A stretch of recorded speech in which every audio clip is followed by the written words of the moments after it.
Hi everyone, my name is Selena. I'm going to review Happily Ever Afters by Elise Bryant. Tessa has been creating stories and writing for most of her 16-year-old life. Tessa loves writing fanfiction and romance novels for her best friend to read. Tessa has been accepted into a reputable art school where she can spend every day doing what she loves, writing. It all sounds too good to be true. When Tessa starts this new school, the ability to write has just left her. She has writer's block, and she lies to her teachers, parents, and classmates about her writing progress.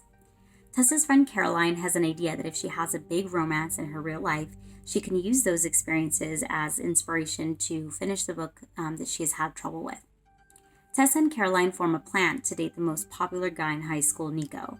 And as she plans to attract Nico, she loses some of her morality in the process that threatens her relationships with everyone in her life, like Sam from across the street, her brother Miles, her friends, and her parents. First off, I have to say that Tessa was a hard character to like. Many of the times in this book, she was a bad friend, very self-absorbed, very shallow, and she messes up a lot.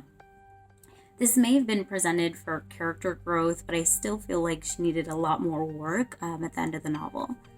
Definitely more improvement needed to be made as a person.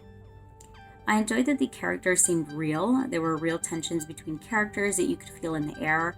The romance scenes were charming and magical, and you even felt bad for Tessa when she messed up. You felt worried or disappointed for her. Tessa does have anxiety, but it wasn't used as an excuse for her poor behavior, which I liked. It's just something that she struggles with internally, and you get to hear that through her thoughts. Tessa's brother has disabilities. This was the only time that Tessa stood up to anyone and used their treatment of her brother as a judge of character. I love that the author was inclusive in this way. The author really made Miles seem like a real person with interests and personality. I do have to say that Happily Ever Afters shared many messages of communication, the search for passion, fear of disappointing others, political correctness, and representation in media, and much more.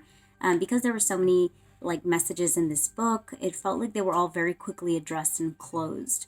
I was a bit disappointed when Tessa is written as a writer, but we do not get to read much of her writing. A big part of the story is Tessa being afraid to share her writing with others and feeling inadequate. It just would have been nice to see if her writing was actually as bad as she thought, like bad fan fiction, or if it were really great writing.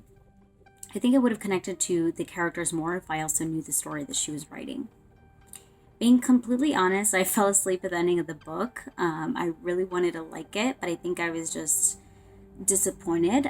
There were many things that I actually did like about this book, but I just feel like the ending was very quick, and I kind of wanted to know more details and maybe a little bit of what happened after. I would rate the book 2 out of 5 stars. I read the ebook version of Happily Ever Afters on the Cloud Library app. You can also listen to the audiobook version as well. I hope everyone gives this book a chance and enjoys it more than I did. Please come back for more book reviews by the Glendale Library staff.